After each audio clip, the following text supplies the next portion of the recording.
The great, huge, and the most famous American debt.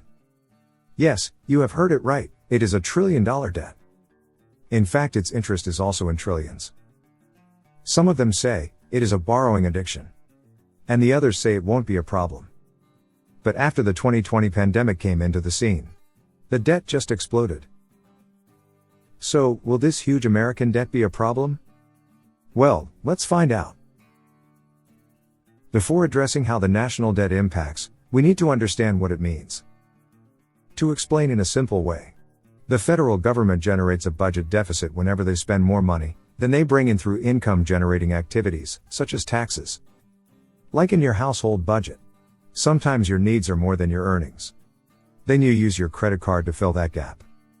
Similarly, the government fills that gap by borrowing the money, which adds to the national debt. So, the deficit is a yearly shortfall of budget, and national debt is the total money that the government owes. Many people think this rising national debt is the result of high government borrowing in recent times due to the pandemic. But in reality, it was already rising before the pandemic. In fact, from the last 50 years, there are only a handful of years when more revenue was generated than expenses of the government, which is known as a surplus.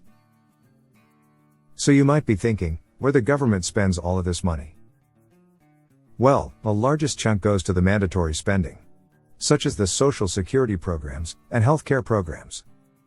The cost of these mandatory spending is set to increase more in the future because of the aging American population. Another is the discretionary spending, where defense is the biggest in the list. As a superpower, America is the largest spender on the military, which was around 3.4% of the GDP in 2019. But it is not just the spending which is causing a high level of deficit per year. The tax cuts from multiple presidents also reduced government earnings. Some examples are the Bush tax cuts of the early 2000s and the Tax Cuts and Jobs Act passed in 2017 under the Trump administration. Now many of you might be thinking, where does this money come from? Or where does the government borrow money from? So to raise money, the government issues bonds to investors. These investments are considered safe assets, and safety of these bonds depend on creditworthiness of any country. Anyone, including any foreign government, could also invest in these bonds. Today, China and Japan are the biggest investors in this.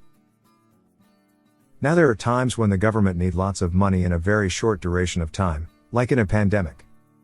In times like this, the Federal Reserve comes into the picture. As you know, the government is in charge of fiscal policies, and the Federal Reserve is in charge of monetary policies. That means the Fed controls the supply of currency in the economy. And if needed, they could add the money by printing it. This is what happened in March 2020, when the government launched a $2 trillion package. Government borrowed the money from the Fed, and gave it to people through a stimulus package. You see, stimulus is one way for the government to come out of a recession, by injecting lots of money into the economy. This stimulus creates a positive multiplier effect.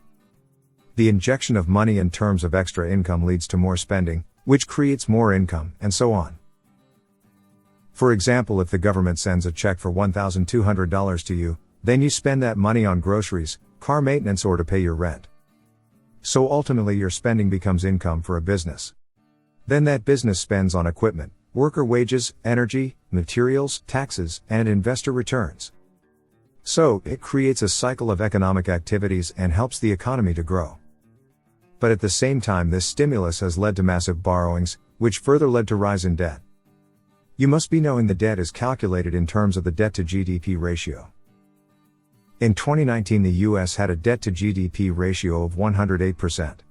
Then in 2020 it went up to 131%. That is the highest since World War II. Since 1970, when the national debt was at about 26% of GDP. The debt has gone through a few different periods. Staying fairly steady through the 1970s, then rising dramatically through the 80s and early 90s under the Reagan and Bush presidencies. And then peaking in the first quarter of 1994 at 48.3% of GDP. And yet again falling during the Clinton administration. But from the financial crisis in 2007 and 8, the government borrowing continuously kept increasing. This is even after the economy was in much better shape. And now after this pandemic, the debt just exploded. So now the question is, will this debt explosion be a problem? You see, historically governments across the world have borrowed lots of money. Mostly to fight the wars. For instance, at the end of Napoleon War in 1815, Britain's debt was 165% of their GDP. And after the Second World War it was even higher at around 260%. Yet Britain came out of this debt problem, and their economy has grown significantly. Now fast forward to the 2008 recession, when the government borrowed lots of money for stimulus. It actually saved the US from getting into a depression. Despite the Fed injecting trillions of dollars into the economy, we haven't seen any serious problem of inflation. Also, the investors haven't lost confidence in the American bond. Plus, the interest rate on these bonds is very low, making it cheaper for the government to borrow the money. But still, they need to be careful. Too much borrowing could also be bad for the economy.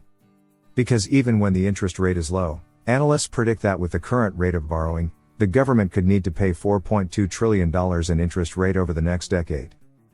And if the interest rate increases in the future, then it could be a much bigger number, and could be a problem.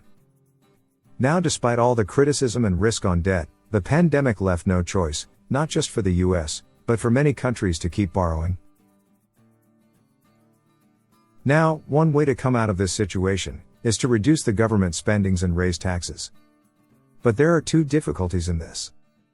First, each government expenditure has its own constituency that will fight on the decision of spending cuts, making it politically difficult. Secondly, during a severe economic downturn, spending cuts and tax raises can damage the economy through a negative multiplier effect. This can reduce the economic activities, and thus the tax collection of the government. It could also reduce the ability to repay debts. So these things must be done in a careful manner, without putting the economy in jeopardy. Another way to help the economy is to grow the country's GDP at a faster rate than the debt. That means surplus growth. This can reduce the debt to GDP ratio. So if you look at the overall picture, we can say that this debt explosion is due to a crisis situation, and some economists believe it won't be a problem. Still, we also cannot deny the country's debt addiction. If they control it in the coming time, then there might be no problem. But have you ever imagined? What if they could not control it, and went on borrowing? Well, that is the topic for another day. For now, tell us what you think about this video. And share your opinions in the comment section below. Also, if you appreciate our content, then please consider subscribing. Thank you.